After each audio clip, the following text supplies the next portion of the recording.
kita akan mendengarkan pemaparan materi kedua. Pembicara kedua ini merupakan dosen yang humoris dan beliau sudah bergelut di dunia pendidikan sejak tahun 1989 sebagai guru pendidikan agama Kristen, sebagai dosen di Sekolah Tinggi Teologi Efrata Sidoarjo, Sekolah Tinggi Pendidikan Agama Kristen Stipak Malang, dosen di Universitas Baptis Indonesia, di Untak Surabaya, Sekolah Tinggi Teologi Betani Surabaya, dan sampai sekarang beliau aktif sebagai dosen di Sekolah Tinggi Agama Kristen Anak Bangsa dan Sekolah Tinggi Teologi Excelsius. Dan sampai sekarang juga beliau menjadi dosen pasca sarjana di Sekolah Tinggi Teologi KDSI Yogyakarta dan Sekolah Tinggi Teologi Kingdom Bali. Sudah hadir bersama kita Bapak Dr. Urbanus Sukri. Selamat siang, Bapak. Selamat siang, Ibu Evi. Ya.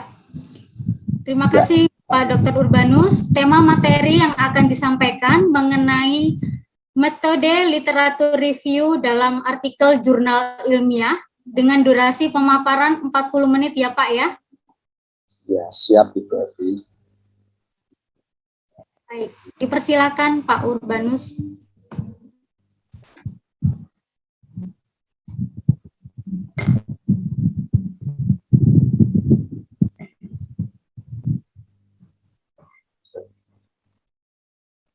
Halo, slide saya sudah kelihatan? Sudah, Pak. Belum ya? Udah, Pak.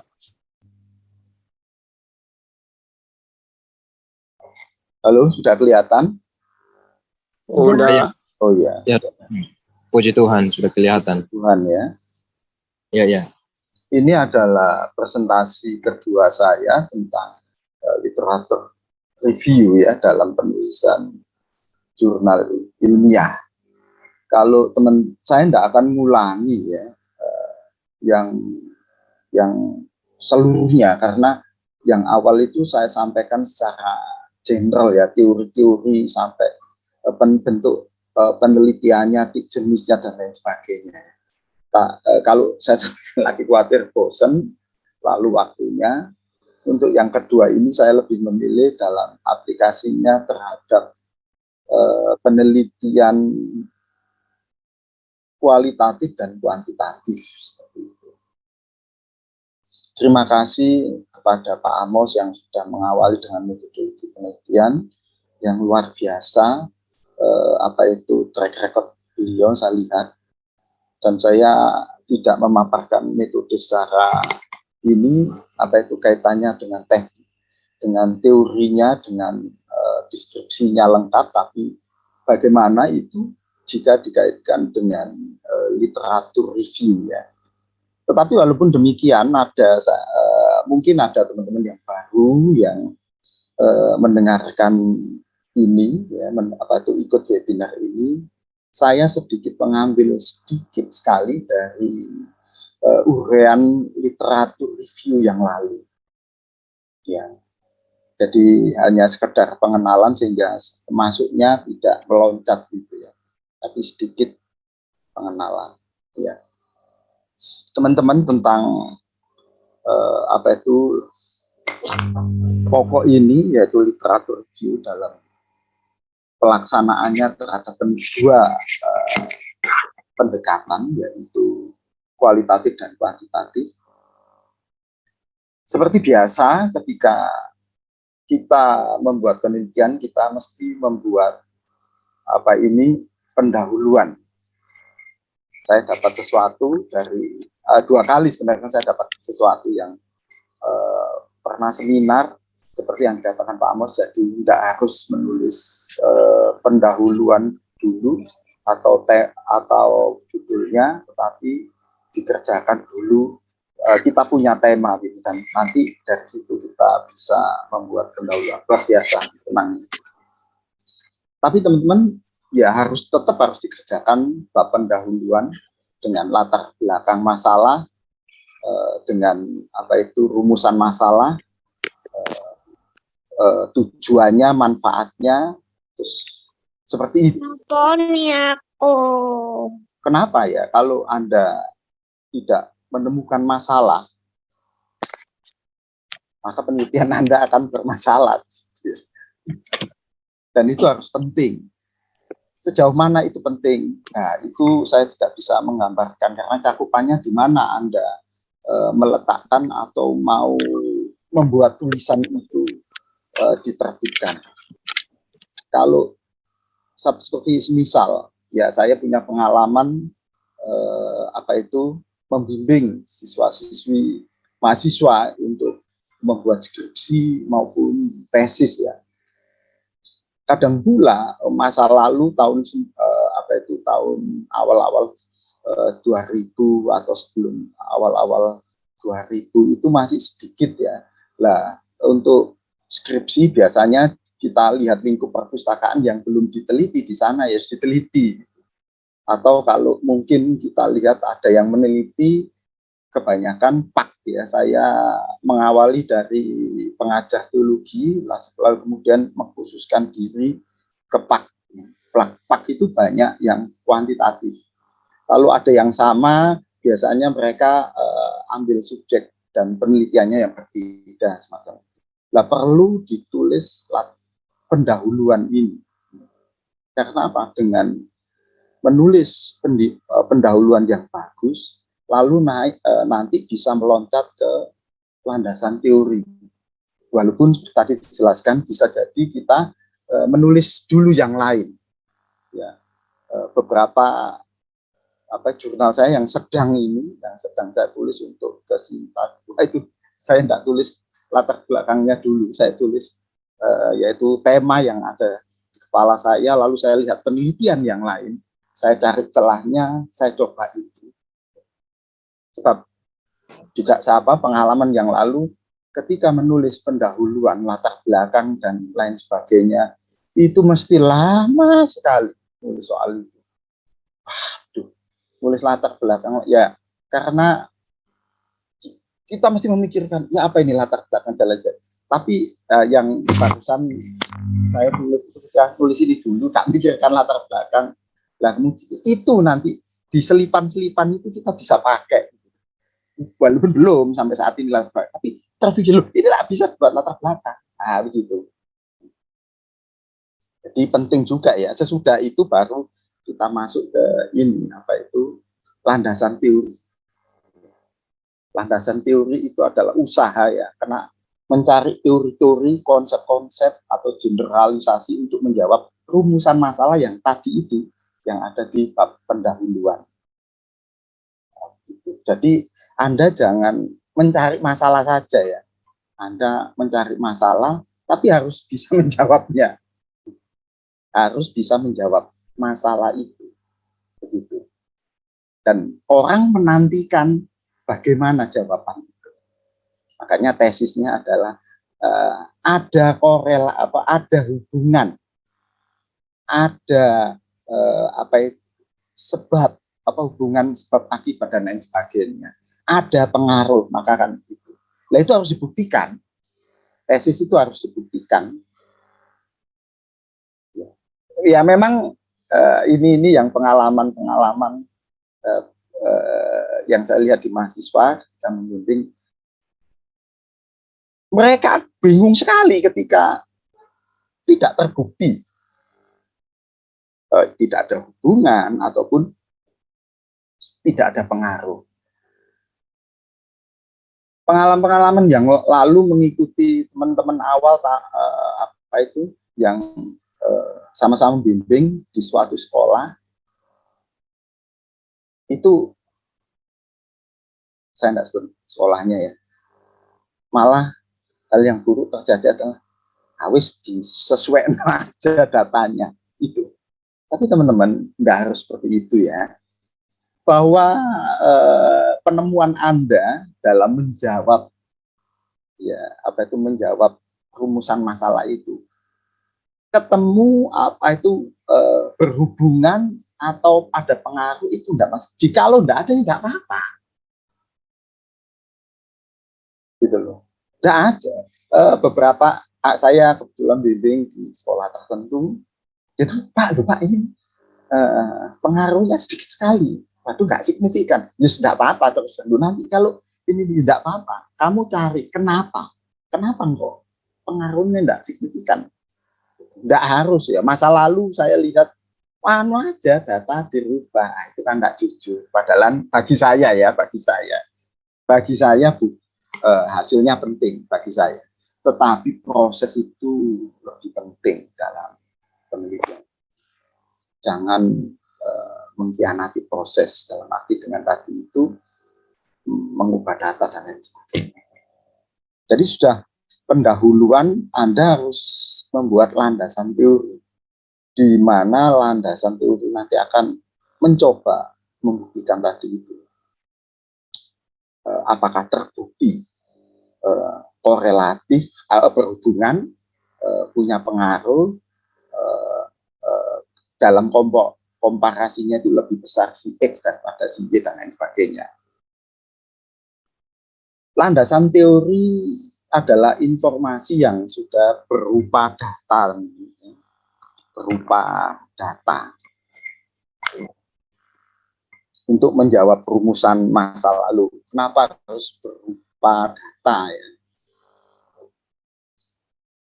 Kenapa harus berupa data? Ya, karena data adalah kumpulan dari fakta yang dapat berupa angka, simbol, ataupun tulisan yang diperoleh melalui pengamatan suatu subjek. Ya. Bisa jadi informasi itu bukan data. Dalam arti informasi itu hanya legenda yang muncul di kampung, di suatu tempat, dari mulut ke mulut, ya, yang dibesarkan ya, tergulung dengan mitos-mitos tertentu. Sejarah itu dari data. Dan nanti tulisan Anda akan menjadi sejarah juga di kemudian hari bahwa bermati itu.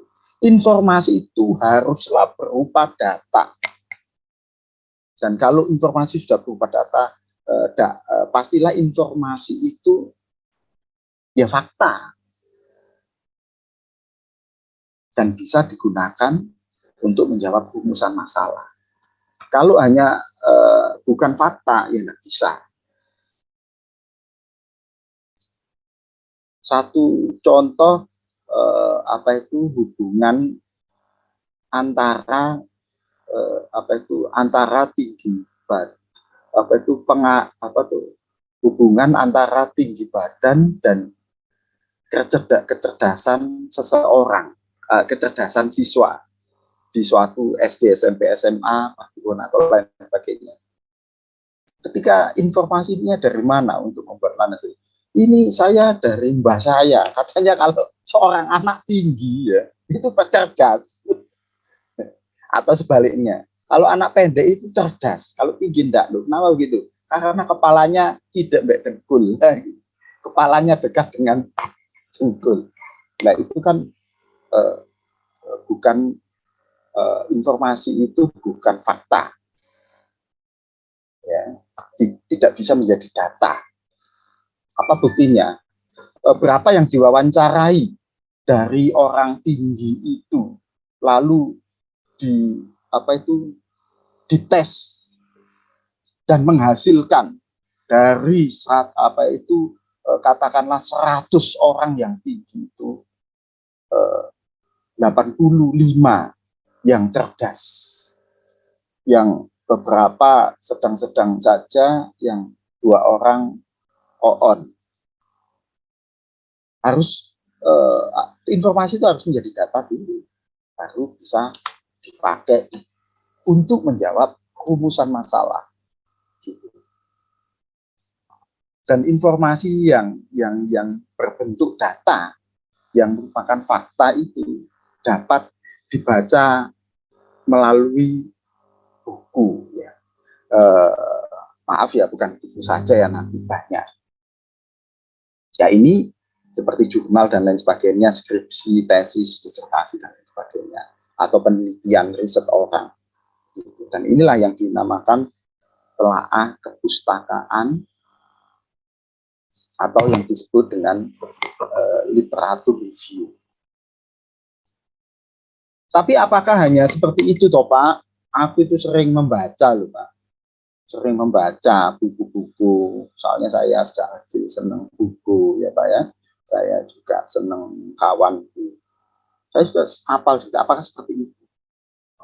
Beda teman-teman bahwa pembacaannya secara mendalam atau istilah secara serius. Ya.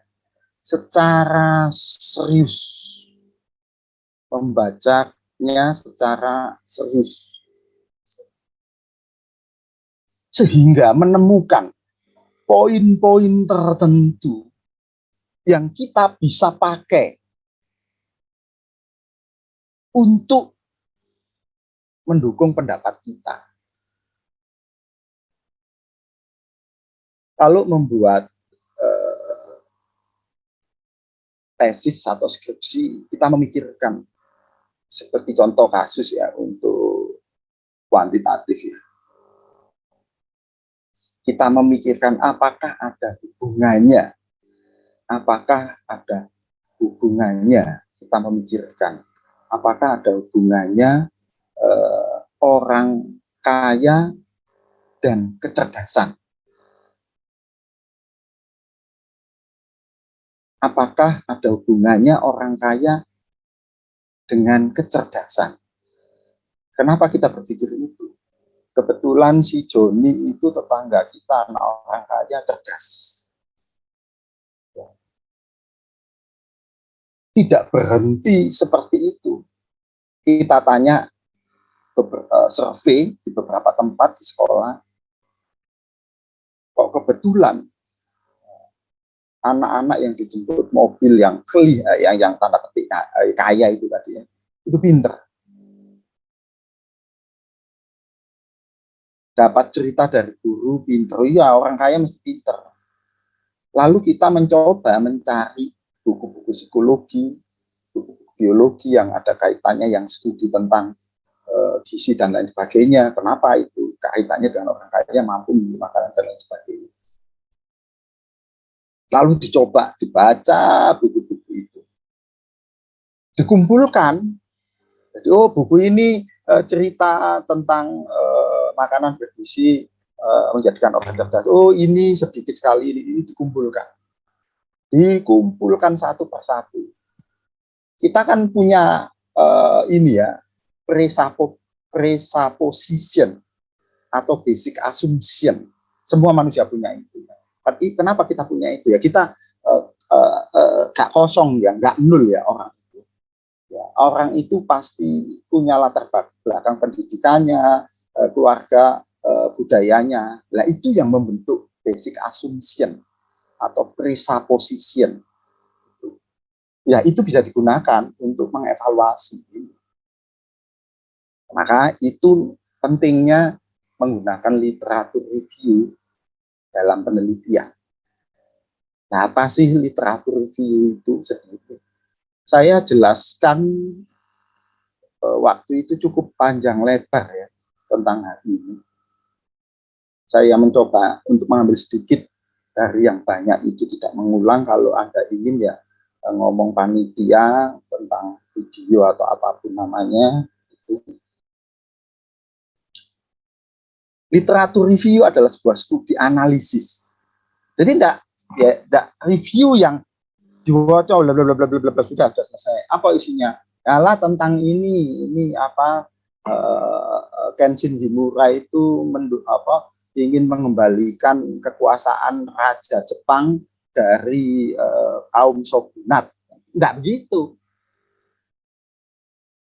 Tetapi secara analisis, detail-detailnya ditangkap, poin-poinnya ditangkap di sana. Kenapa Kenshin Himura ingin mengembalikan kekuasaan pada era Bakumatsu saat itu? Karena si Hitokiri Batosai itu beranggapan kondisi saat itu kurang baik dalam era Bakumatsu.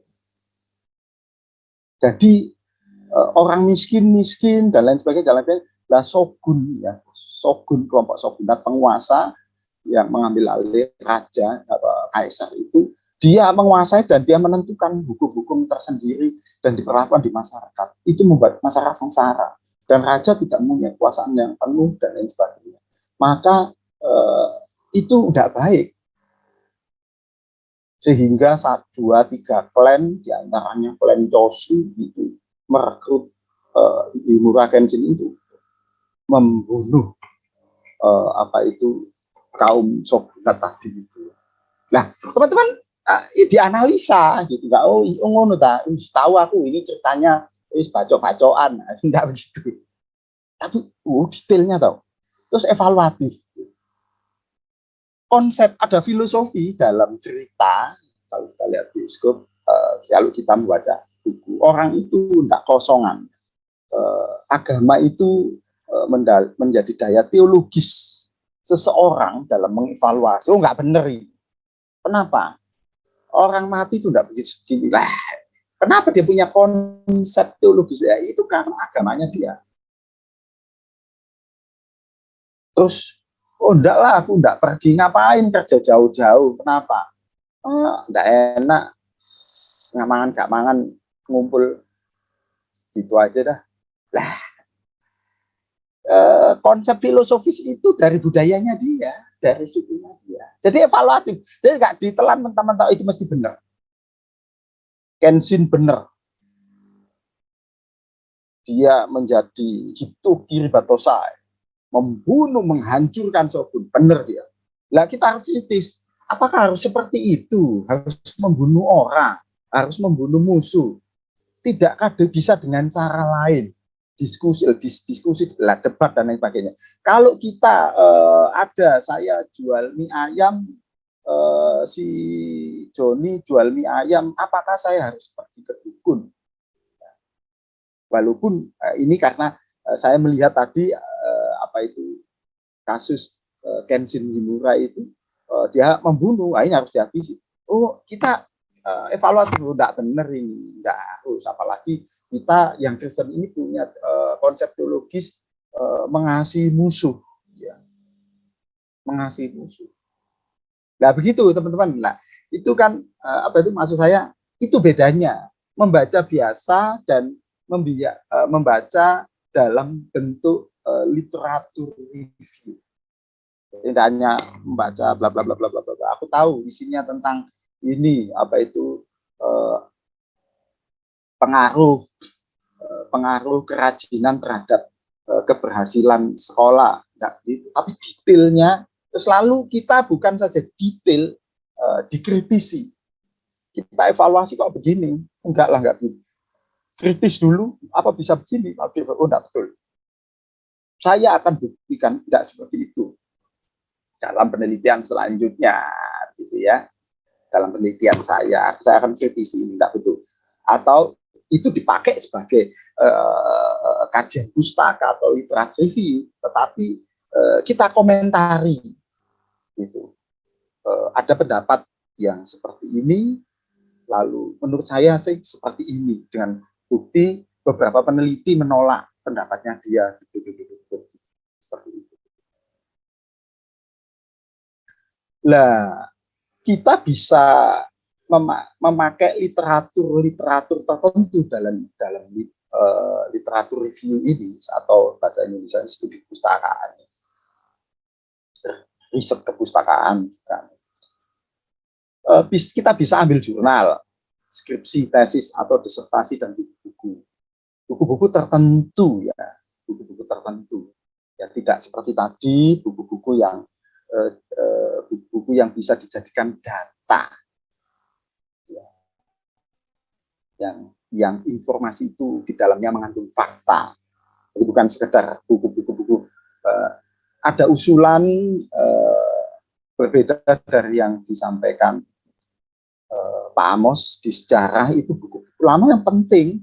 Saya pernah ada teolog dari Malang, itu banyak buku-buku kunonya ya yang dia riset. Dia waktu studi di mana ini Mesir. Di Mesir dia mendapatkan buku dari salah satu universitas Islam terbesar di sana, Al-Azhar, tentang buku kuno. Wah, begitu. Tapi kalau diharapkan kalau kita menulis agak berbeda di Yogyakarta tadi itu, bahwa diharapkan jaraknya 10 tahun, 5 tahun, gitu, masih update. Gitu ya. Masih kata orang masih belum dibantah teorinya, atau orang menulis untuk mengevaluasi pendekatannya, idenya dan lain sebagainya, seperti itu. Tapi ada juga pendapat yang mengatakan ya uraian deskriptif sebuah teori, temuan dan bahan penelitian lain yang diperoleh dari bahan acuan yang dijadikan landasan kegiatan penelitian dalam menyusun kerangka berpikir yang jelas dari rumusan masalah yang ingin diteliti. Jadi rumusan masalah tadi loh. Kan kita harus kita merumuskan masalah, kita buat tesis, ada pengaruh, ada hubungan. Nah, kita cari teorinya ya, untuk membahas rumusan masalah itu. Walaupun saya katakan tadi, teman-teman mahasiswa khususnya jangan terpengaruh hasil ya. Sehingga waduh gak signifikan hasilnya, apalagi waduh gak terbukti. Bisa jadi untuk penelitian Anda saat ini belum terbukti, tapi penelitian berikutnya di komunitas itu terbukti. Ya kan begitu. Jadi nggak usah dianu aja dah, datanya disesuaikan supaya terbuktikan. Aku sungkan sama dosen saya, gak enak atau buktinya selama-lama di lapangan kita ini kita angketnya sudah ini, enggak, jangan mengkhianati proses ya. Nah, ini bagi saya yang penting, hubungan yang khususnya nanti dua tadi itu, kualitatif dan kuantitatif. Tolong Ibu Evi kalau saya terlalu lama bisa diingatkan dengan WA atau apa ya, itu waktunya.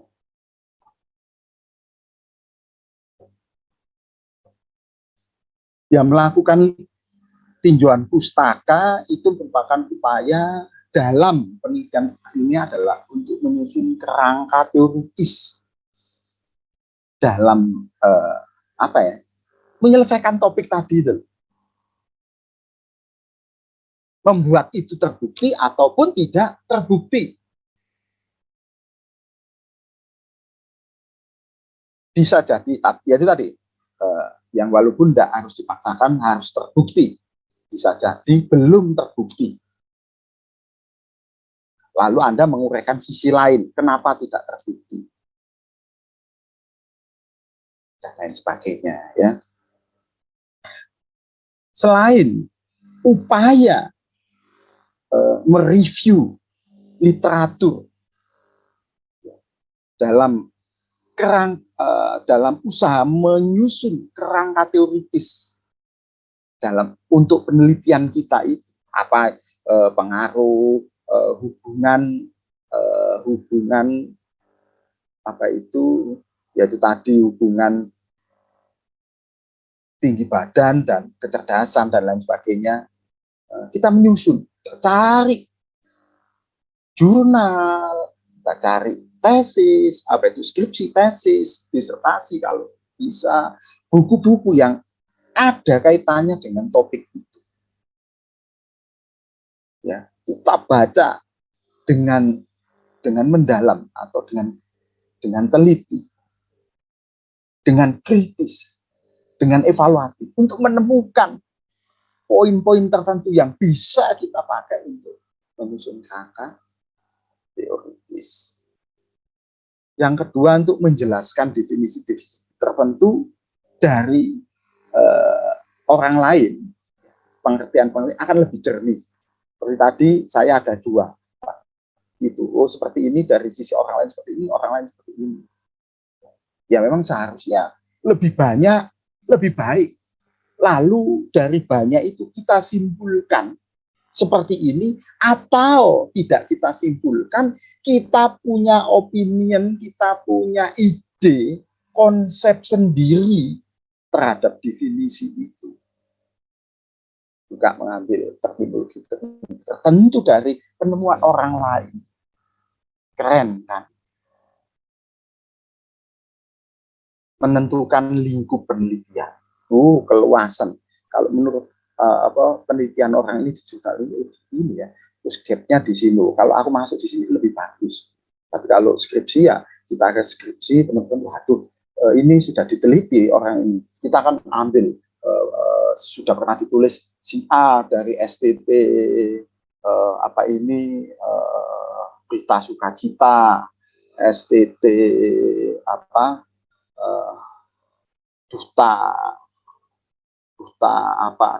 Pensula, macam-macam gitu.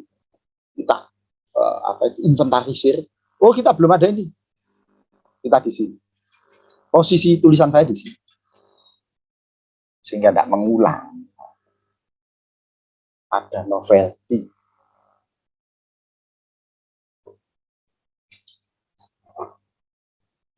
Lalu penggunaan literatur review yang kaitannya dengan pendekatan kualitatif. Terima kasih. Saya usahakan secepatnya. Pembahasan ini, walaupun saya tahu saya tidak bisa cepat. Satu, ya, penelitian kualitatif. Tadi Pak, terima kasih telah disinggung oleh Pak Amos. Kualitatif penelitian suatu prosedur yang pengambilan data yang menghasilkan data deskriptif,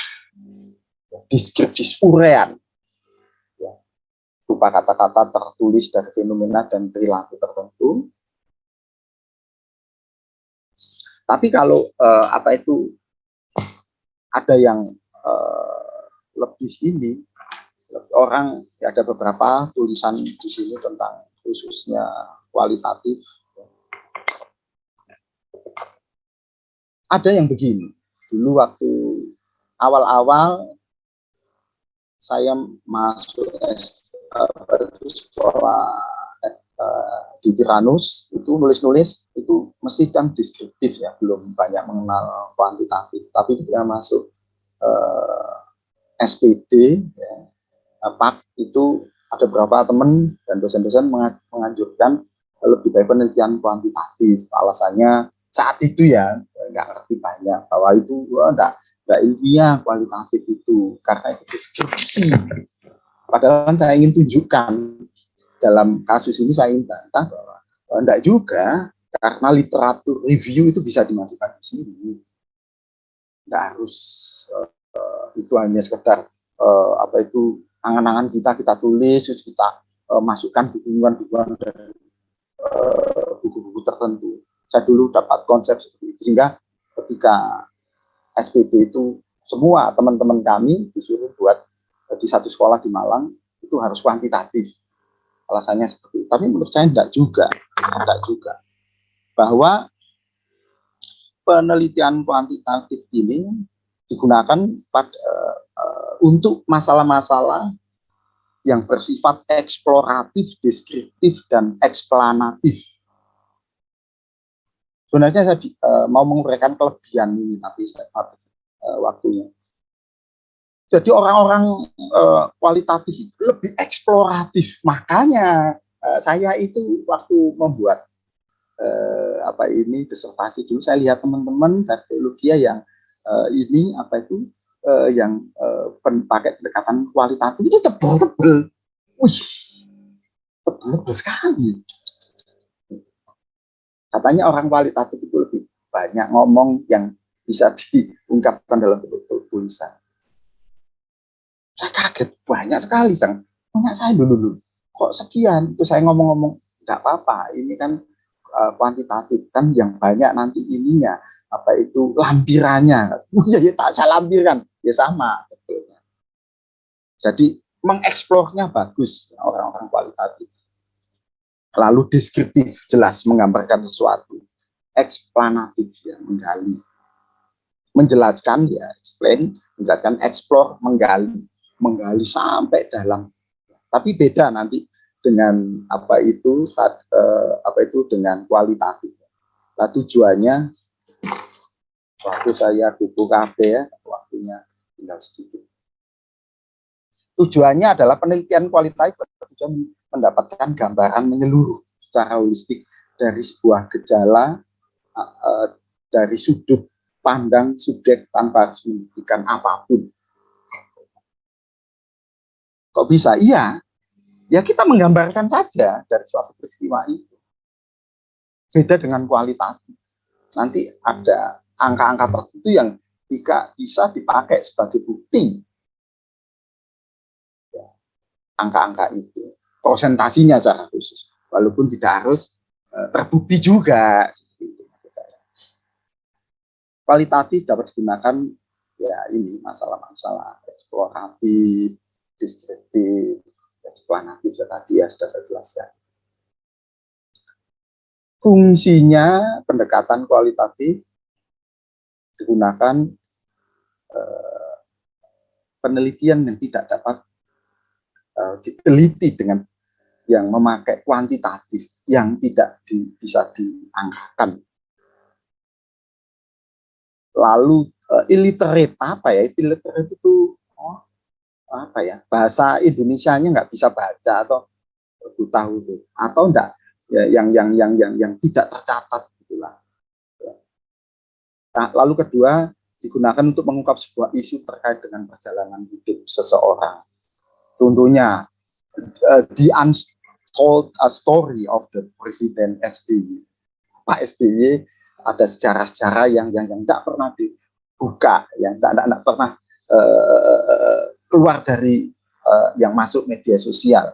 Di antaranya Anda mungkin pernah Pak SBY punya istri lagi dan punya satu anak.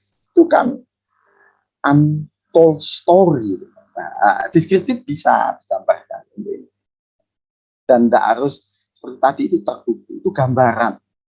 Digambarkan aja.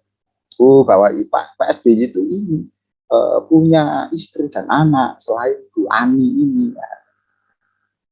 Yang ketiga bisa digunakan untuk meneliti gejala yang sampai dan sekarang belum banyak diketahui, belum terbukti secara ilmiah.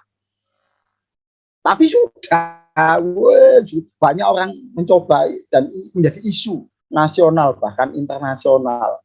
Secara khusus di teman-teman Muslim adalah manfaat air kencing onta. Nah, ini penting bagi teman-teman yang sudah mencobanya, gitu ya.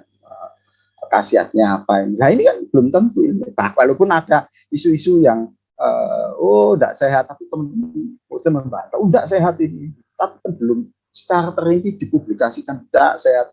Nah, ini bisa dengan deskriptif dilakukan penelitian kualitatif, diceritakan deskriptif melalui penelitian kualitatif, maksud saya.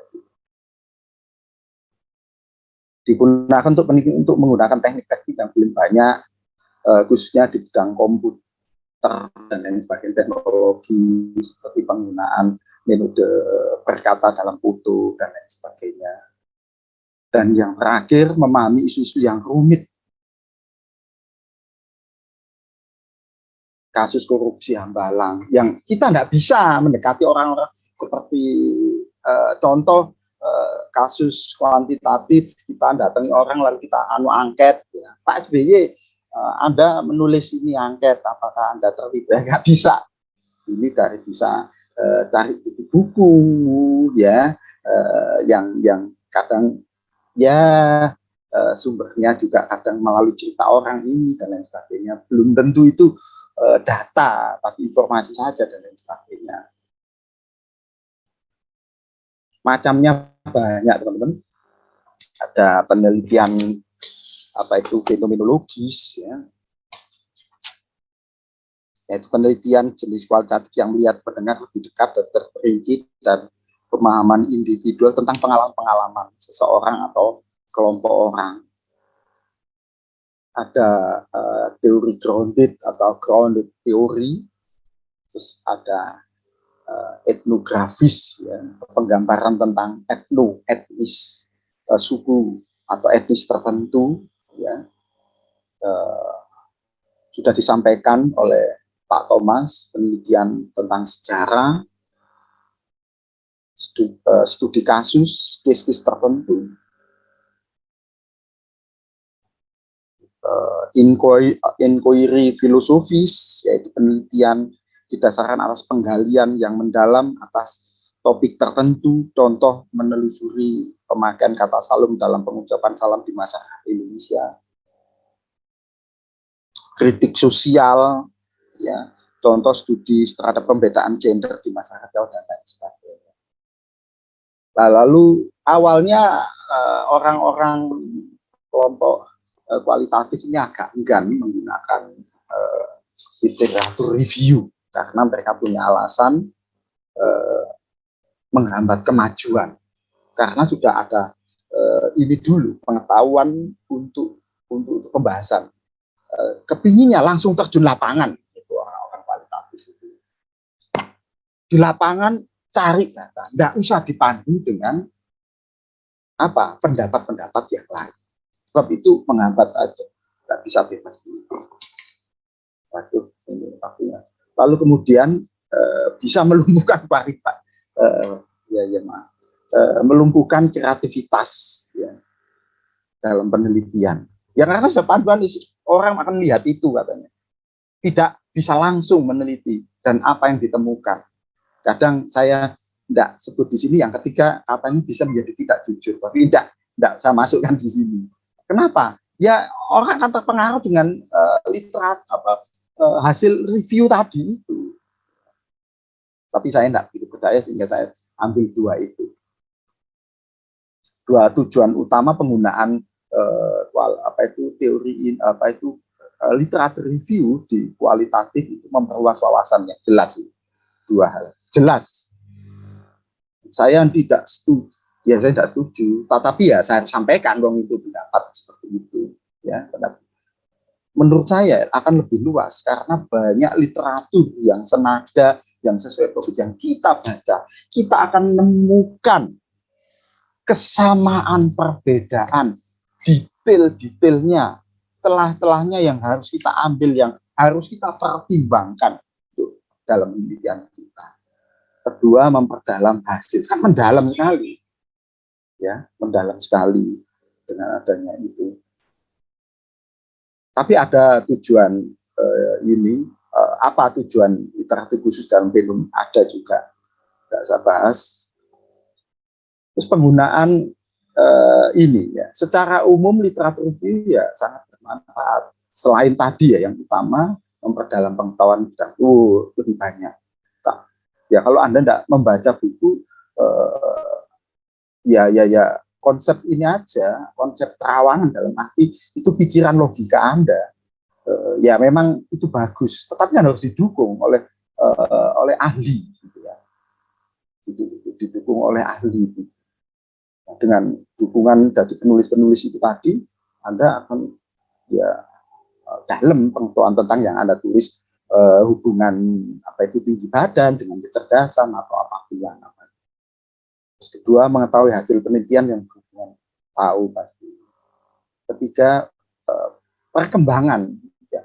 Oh sudah meneliti saya, waduh ketinggalan, tahu baca kalau itu. Aduh, ini mesti bahas banyak. Hampir 50 literatur itu bahas ini, tak cari yang lain. Coba di celah-celahnya itu kesimpulan apa yang mungkin belum ini saya lanjutkan, nah begitu. Gak ngotot terus. Oh enak, akeh sing bahas. Ya bagus sih, banyak dukungan. Tapi namanya penelitian kan kebaruan, itu dipentingkan. Dalam hal ini ya seharusnya cari yang tidak sama, yang mungkin sedang masalah yang ditinggalkan oleh peneliti lain, itu kita ambil. Sehingga kita bisa menunjukkan ini betul-betul baru saya menemukan masalah yang tinggal oleh penelitian dan saya temukan. Memperjelas masalah penelitian, nah secara khusus, ya peka ya, kebanyakan baca buku tentang teori ya pastilah dia peka. Lalu memberi dukungan dengan keabsahan. Lalu ini tak saya teliti, saya ini asli, penelitian saya asli. Saya gak ngutip orang lain, asli pikiran saya itu. Ya, tapi kan keabsahan dari dari ahli lain tidak ada. Asli pikiran saya sendiri, saya tidak mau kutip-kutip orang lain. Saya ini orang bawah, tidak pakai kutip-kutipan. Ya tidak sebegitunya ya. Lalu membantu dalam menyusunan rencana naskah wawan jelas gitu. Ya kami dapat yang sudah mungkin kuantitatifnya ya sama, tidak kurang dan tidak lebih sama seperti itu ya. Di mana yang sudah saya uraikan secara khusus itu dan secara umum bahwa itu pasti mendukung pengayaan teoritis di sini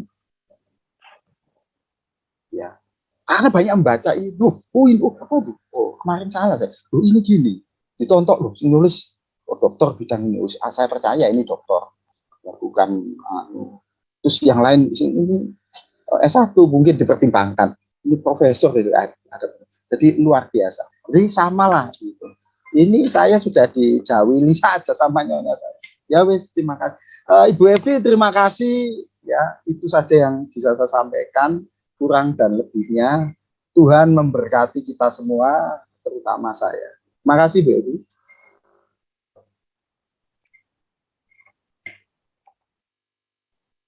Baik, terima kasih Pak Ur, Tuhan memberkati juga.